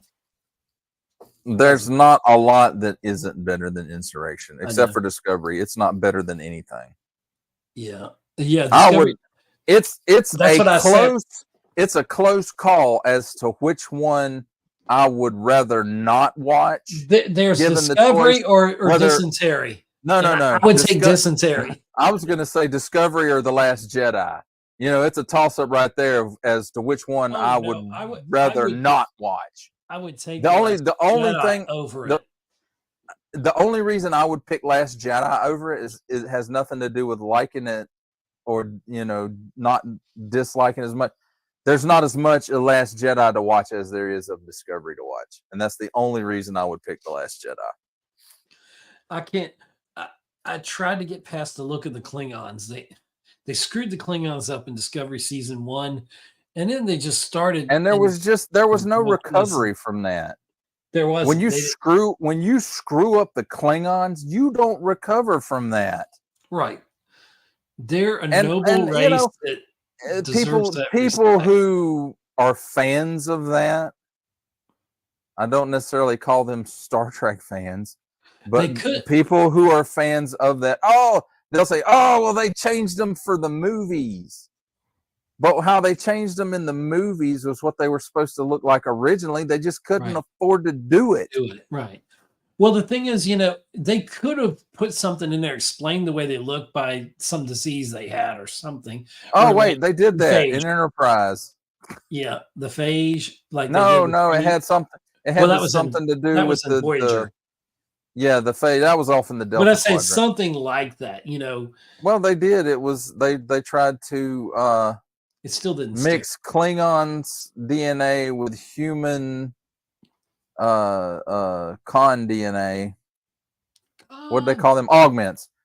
So human augment DNA with Klingon DNA and made a Klingon DNA plague. The most interesting person on Picard season 1 and 2 was the samurai guy with the long hair. That was like my favorite character, and then he just wasn't there. I thought he was kind of interesting as a character, and he had certainly more personality than the other people. He was okay, but I mean, you can say they're okay by almost any of the characters in Picard season 1 or 2. Yeah, and I don't think any of those characters actually fit Star Trek except for the established characters. Well, because he's like a samurai. You don't really have a samurai. Somehow he worked for me. Somehow he worked as a character in there. I don't know why. The only established characters that you really have in Picard season 1 and 2 is, of course, Jean-Luc and 7 and 9. And to a lesser extent, you had Commander Riker and Counselor Troy in there, and even to a lesser extent, Brent Spiner playing Data. Of course, he's also playing another Soong. Boy, I tell you what, them Soongs get around. They got ancestors they didn't even know about. Those Soongs, huh? And and even what they did with the established characters, what they did with 7 and 9, I guess it kind of fit. She goes off and does her own thing because she wasn't comfortable being on Earth. She was sick of Janeway trying to make her more human or whatever. She just wanted to get away. It was just Jerry Ryan wanted to get away from Catherine Mulgrew. Maybe, but I kind of feel like it didn't do her character justice, kind of how she. I never said it did her character justice. Yeah, but I mean, what do you do with 7 and 9 when Voyager gets home? Yeah. I mean, really. She could have been a in some of the novels, she went off with the Doctor and worked for a Starfleet think tank. But in that one, Janeway gets turned into the new Borg Queen, and they blow up Pluto. And poor Pluto can't catch a break. I know, you're a planet. You're not a planet. Now the Borg destroyed you. Yeah, it's Neil deGrasse Tyson. He was like, during the thing we saw him in Columbia County, he was in Evans. He was like, "Get over it." It's like, it's not a planet. Get over it. It's exoplanet. But so I don't know. Poor Pluto. Yeah, you just got to feel sorry for Pluto. Yeah, Pluto. You're right. Can't catch a break. Can't catch a break. Getting no love. It's just an asteroid. Here's the rings of Uranus. No, those are too bright. The rings around your anus are too faint. What is that? Is that like some kind of crazy ring light? It is. I don't know why I have it. It clips on, like a clip on the computer, and it'll go over the eyeball of your camera. So then I get it. Whichever way it goes, I guess your eyeball. I don't care for ring light. It doesn't do enough. It doesn't do enough light. I mean, I got enough good light here.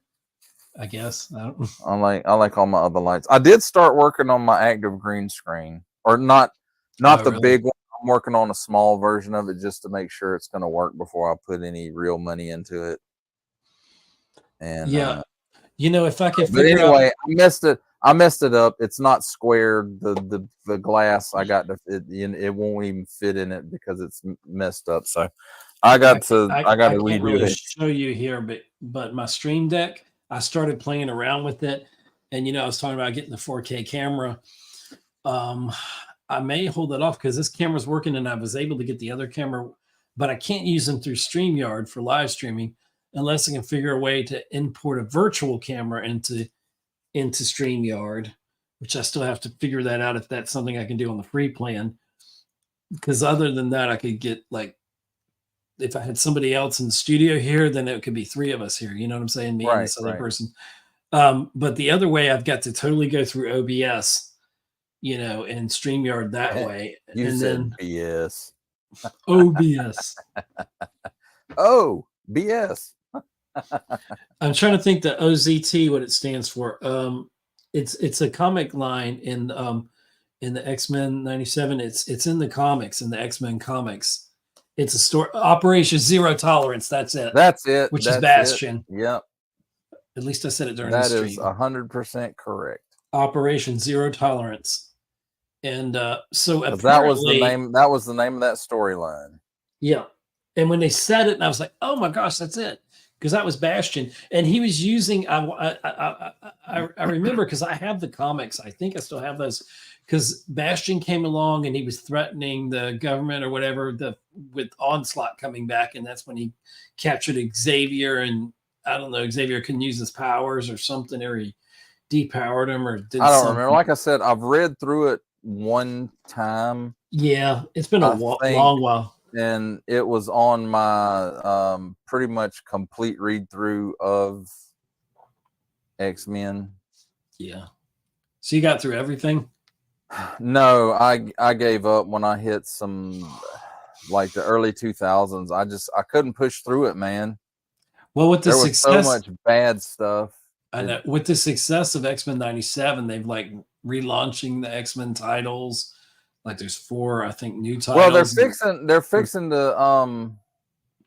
to start a new storyline. They're just finishing up. Yeah. I want to say Jonathan Hickman is the writer, and he's just finishing up his run. And did he do Krakoa? Yeah, he's the Krakoa guy. I didn't terribly like that, but some people loved it, and there are parts of it I guess I haven't read any of it. I've watched videos because I don't really collect comics. But I'm close to getting back into it. X-Men's kind of pulling me back in. I would love to follow a good X-Men storyline. Just when I get out, they pull me back in. Yeah. But and I know you know what movie that is. Don't put me on the spot. I don't remember. Oh, come on, man. It's The Godfather Part 3. Oh, okay. That's like X-Men 3. No, well, yeah, kinda. And actually, Godfather 2 was kind of like Empire Strikes Back. It was the best of that series. I do. I will agree with that, and I stand behind what you say on that. I've heard people say that, and I've watched the best one, and that's not. I've watched at least the first 2. I don't know that I've watched the third one. You should. You should at least watch it. It's not great. Yeah. And oh my God, the actors I don't want to give it away. The actors that were in all 3 of them. I mean, you look at our best actors were basically in. Well, Pacino was really the only one in the third one. Yeah, I want to say it's been a while since I watched it. What's the guy that he was the only one out of the first 2 that was in it? But Jimmy Schmitz was in it, a very young Jimmy Schmitz. What's the older guy that he was in Phenomenon? He was the doctor. That's what I remember him from. But I know he's in a lot of other stuff. I can't think of his name. You know what I'm talking about. He's in a lot of the concierge. I'm trying to remember. The lawyer. Robert Duvall. Robert Duvall, yes. He's and the first one, actor. James Caan. James Caan was his brother. Right. His older brother. Al Pacino's older brother. And then Robert Duvall was like he was like their brother because was he in the Untouchables? Robert Duvall. Yeah. No, I can't. It's been so long since that I've was seen Sean Connery. You're thinking Sean Connery. Yeah, was in the Untouchables. But like Elliot Robert, Ness. I can't. Elliot Ness was played by Kevin Costner. Oh gosh, it's Kevin Costner playing Kevin Costner. Yeah, pretty much everything Kevin Costner does. But Kevin Costner playing Kevin Costner. I can't think of hardly anything that Robert Duvall's been in that I haven't liked. You know, he's one of those actors that he's just, I don't know, there's something about him. He's just a good actor, you know. He's kind of like Michael Caine. Although I can't say Michael Caine hasn't been in stuff I hadn't liked. True. He's been in some stinky Was he at least Batman stuff that wasn't the what? No. Oh no. No, he was Alfred in the Nolan trilogy. Take that back. I knew that. Oh God. Oh, apologies, please. Because the guy who played Alfred in the like the Keaton and Kilmer and Clooney. Oh, that's right. He was in all films. Of those. He's dead now. Yeah, he was in all of those. So is the guy that played Commissioner Gordon. He's dead now too. Yeah.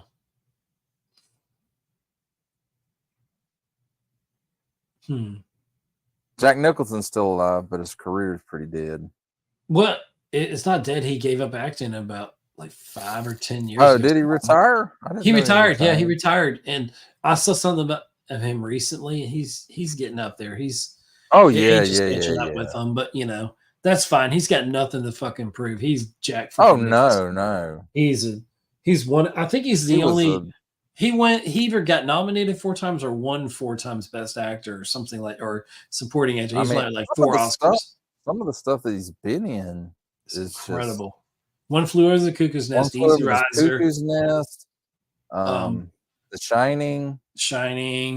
He was pretty much anything where he gets to play a crazy MFer.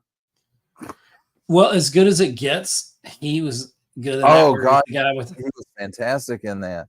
Yeah, it might have been his other Oscar nom. What was it? Chinatown and the Two Jakes. There was About Schmidt, which I don't really remember that one too well. I just remember the title. He was in another one, As Good as It Gets. The one with Diane Keaton, Something's Got to Give. Keanu Reeves. Remember that? You probably didn't watch it. It's kind of. I don't recall that, and I try to watch all of his stuff. But Keanu's like this young doctor, and he's kind of hitting on Diane Keaton, and Jack Nicholson's this kind of washed up writer, and if I remember correctly, and he's like at a beach house or something, and he's trying to get with her, and they're kind of competing for her, and his doctor happens to be Keanu Reeves. And they're kind of trying to. So it's a very interesting film. It's called Something's Got to Give, and it's kind of like I know I've heard of that, and I may have seen it. It doesn't. Yeah, it doesn't ring a bell. It's not so much a guy's film as much, but it's and then of course chick flick. Witches of Eastwick. That was made for Jack Nicholson. They probably you're right. They probably did write that. Just like Al Pacino is probably the best iteration of the devil in with Keanu. Oh, with Keanu Reeves. Devil, not the Devil Wears Devil's Prada. Advocate. Devil's Advocate. Which guilty pleasure here. Anytime the Devil Wears Prada comes on, I don't know why I like that movie so much. That is such a good film. You just like looking at what's her name? Catwoman. Yeah. She's kind of irritating them. You like looking at her and thinking, I like the boss lady because Catwoman suit. That boss lady acts the way most people wish they could act as a boss. Probably not the way you should. She's just so like boom, boom. She'll just knock people down and just people. It's just crazy. But I don't know. It's a weird film. Boy, we got we got homework. We're gonna watch The Big Lebowski. Oh yeah, that's true. And then I got to have him on. So, yeah, don't let me forget. I want to get him on. I'd love to get Raz on here. And it'll turn into you guys talking about I'll be able to leave the room while y'all talk about Transformers. It'll give me a chance to have a break. But, well, thank you for showing up and all this and that. And Thank you for everybody My who showed up there in pleasure. live stream, and I'm sorry Wish I about. could do it more often I than do I too. do, but And oh, I wonder. I got to figure out how. Hopefully, all this. I don't feel I'm too tired to do all this, but I got to get all this uploaded, and hopefully, I've got a file to upload. I may have to get the audio off of YouTube, so hopefully, this goes to YouTube with all the sound intact. If not, this may be the lost episodes. It may exist in different formats. I don't know, because I guess it would have been fine if I would have had my thing. Man, here. you gotta start making sure this stuff works like 30 minutes before time. I had no. It was working last time I used it. It worked, and I was firing it up, and then I did that freaking update on Audacity, and I've never had any problems until Audacity, and but I'm gonna double check everything before next week and all that, and I'm coming to the end of the quarter. I've got some of my finals due. Which technically it's Sunday. They're due today. Oh God. Oopsie. I still got a lot of work. I've been working on them throughout the weeks, and I still got a lot of work. So much going on. I'm trying not to get stressed out about it, but and then I guess I get a week. Don't fall prey to anxiety. Yeah. See, anxiety. He makes you procrastinate. Or I don't know. Yeah, no, like I said, I think that you should have named that guy Procrastination. Yeah, well, that might be who he really is. Procrastination might be anxiety. He might be acting like he's anxiety. He's anxiety in disguise. He's sinister, but he's really the villain behind him. Oh Lord, I'm going to tell you right now. I've been watching these this channel. Mary Marvelite. Mary Marvelite. You have to send me the link. And well, you just look it up. Oh yeah, like I'm going to do that. He does a lot of like background stuff, like origins of this Marvel character, origins of that Marvel character. Oh, cool.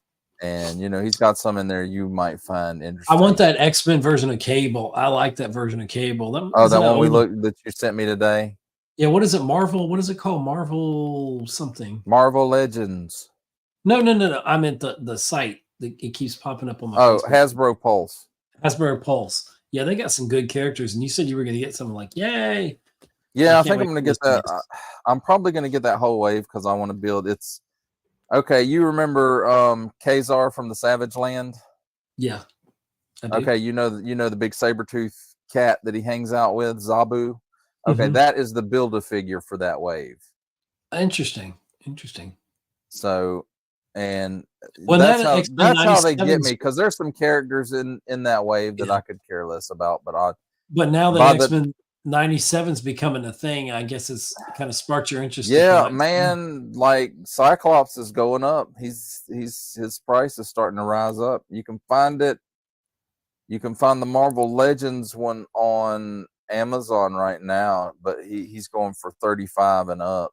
Wow. Yeah, I need to bring him in here, and I think they'll probably do a reissue of him, because they did that with Wolverine. The Wolverine sold out. He was the big draw for the first wave, and so they reissued him. Now Storm and Rogue are actually starting to sell out in places now. Well, they're finally showing them the love that those characters deserve, and that's X-Men 97 did that beautifully. Even though I'm sorry, but it seems like as important as Storm's story was, it felt very, compared to what happened in episode 5 and episode 7. I felt like they kind of rushed through. They rushed through Storm's thing, but pace.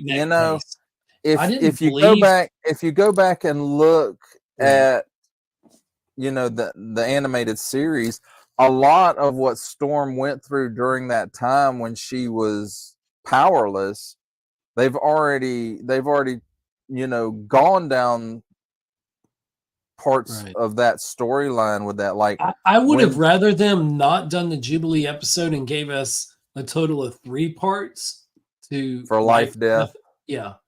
I think that would have been better, but I think what they were trying to do with the Motendo part of that episode was they're trying to develop some of those characters, the Sunspot character, so that by the end of season 1, he's fully accepting, I'm a mutant, I'm gonna go and kick these people's butt with my superpower. Which you finally did that. And I'm actually liking him and Jubilee as a thing. It seems to work. It's yeah, even Jubilee's though not as irritating as she used to be. Sometimes she could be irritating in the I don't know. The thing I find most irritating with X-Men the animated series is Jean Grey.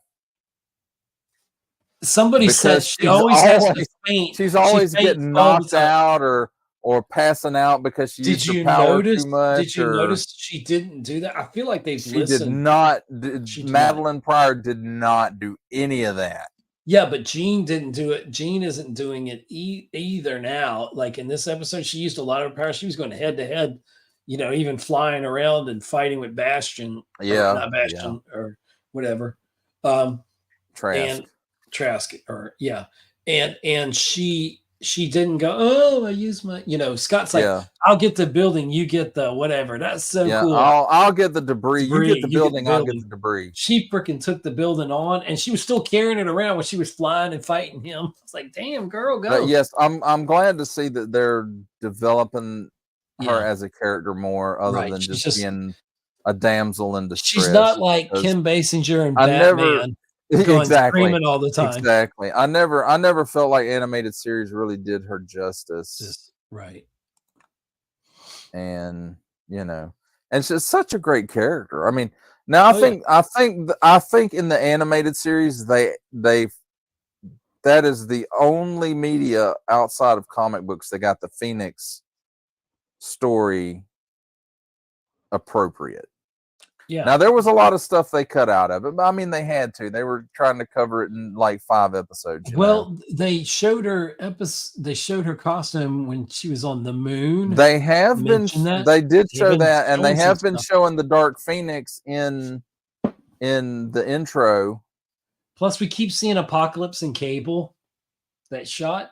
So that makes me think Apocalypse is that and Cable will be coming back too, because he's going to do something time travel wise, and it's going to all the feels that we get over Gambit dying is just going to be gone because Gambit will be back.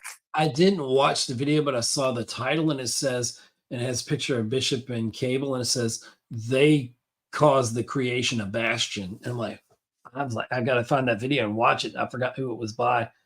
It might have been New Rockstars. They do a great breakdown of everything. They do, but God, you have to wade through. They're like Screen Rant. You have to wade through so much advertisement. Yeah, it's like when you get going. Don't get me wrong. Look, I know them guys got to make their dough somehow, but it feels like there's way too much ad to content ratio. Yeah. Oh, I definitely skip through that. I'm like, boom, boom, skip through the ads. Anytime I can skip through an ad, I'm skipping through it. I don't care. I'm sorry. Only once or twice have I ever clicked on an ad in any video, if ever, But if I did, it was on accident. But when I get monetized, don't get me wrong, I need you to click all my ads, everybody. You don't have to click the ads. Just watch 30 seconds of them. 30 seconds and click them. That way you can claim your 2 cents. I'm going to be Mike Zero, man. I'm going to have ads everywhere. They're going to be flashing in and out. I don't know. I mean, I don't know that dude personally, but I cannot watch his stuff. I can't. I know. I can't say I don't like him. I just don't like his content.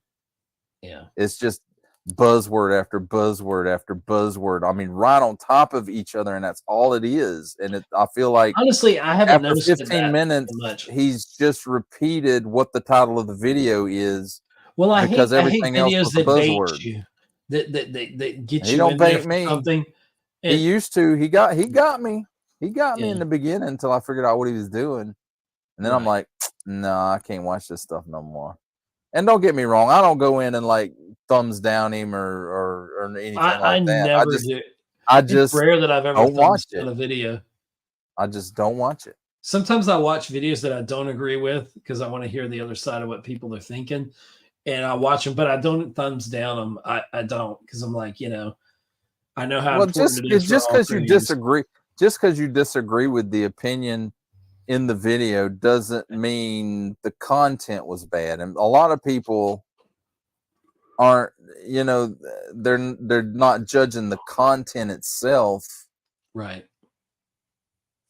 As it is. They're judging the opinion expressed, or whether or not they like the person who's doing the content, and it's just, keep in mind that, when you thumbs down somebody, that really hurts. Yeah, I don't. And I'm not talking about personally. It hurts it hurts them in the algorithm. Right. Like I said, it's. I mean, I don't take it ever thumbs down anybody. When people thumbs down me, and I get thumbs down, believe it or not. Yeah. There's some people that just don't like my content, and I don't understand why. And the reason I don't understand why is generally when people give you a thumbs down, they don't go in and leave a comment saying, leaving constructive criticism as to why they didn't like it. You told me about an exchange you had with somebody. I'm like, well, just don't. Oh yeah, that's been years and years and years ago. Yeah, if you don't, I'll say years and years and years, but it's been like three. But while you're at it, you might want to subscribe to Geek Homeworld at youtube.com/. Hey, I am subscribed to that channel. It's absolutely fantastic. Yeah. Let's see, and you might as well go to DigitalCavemann Presents. Oh yes, and while you're at it, check out those great membership offers. You could be watching next week's videos right now. youtube.com/@DigitalCavemann. And when I get 100 minus 55, whatever that is, however many more subs, then you can go to Geek Homeworld and you can subscribe. I won't have the 4248 on the end of mine. I'll have the youtube.com/@geekhomeworld. Oh, that means that birthday I'll have to get you another shirt made. Yep. By then, maybe either that or you just have to figure out how to scrape the number off of the one you got. When my Jedi powers increase and I can continue learning graphic design and all that, I'm going to start. You're going to be getting tons of Geek Homeworld stuff in the mail. More paraphernalia. You have to wear it all your videos. In front of your 10,000 subscribers by the time I get to 100. I got to do what you did. I got to wash my shirt and hang it up. Yeah, I here in the main cave so that I can remember to put it on when I do. I think on the first stream I didn't even have it on until I realized when you came. I was like, oh my gosh! So I'm glad I changed it out, because that's the idea. If I put it up there, then I'll wash it and then I'll hang it right there. And it was in my way of me filming. I put it there so I would see it. And I was like, oh, I forgot it. Hey, I moved it out of the way. Yeah. So cool. Well, I guess I better wrap it up. And I'm not doing the editing. But anyway, hopefully this stream ends up. Hopefully there's enough out there that I'll have a podcast episode to upload. I'll figure out something. I may have to get the audio off of the YouTube channel. Oh wait, we're only just over 2 hours, man. You sure that's enough content? I know that. Think 2 hours is enough. I noticed it because it automatically uploads the audio one with the static image. So I always get 2 per week, when I do this, but I skipped a week here and then I missed a week like 2 weeks before. But was it March? I did every Saturday I was on it, and there were 5 weekends. So I did 5 boom, boom, boom episodes in 1 month. That's the most. It's been a long time since I've consistently podcast like that. And so I really don't have the time to do this tonight, but I really needed a break from all my work. Yeah, that's schoolwork. Yeah. Well, you do have to take breaks. Yeah. Although I'm not going to say that in front of Cheryl, because yeah, me either.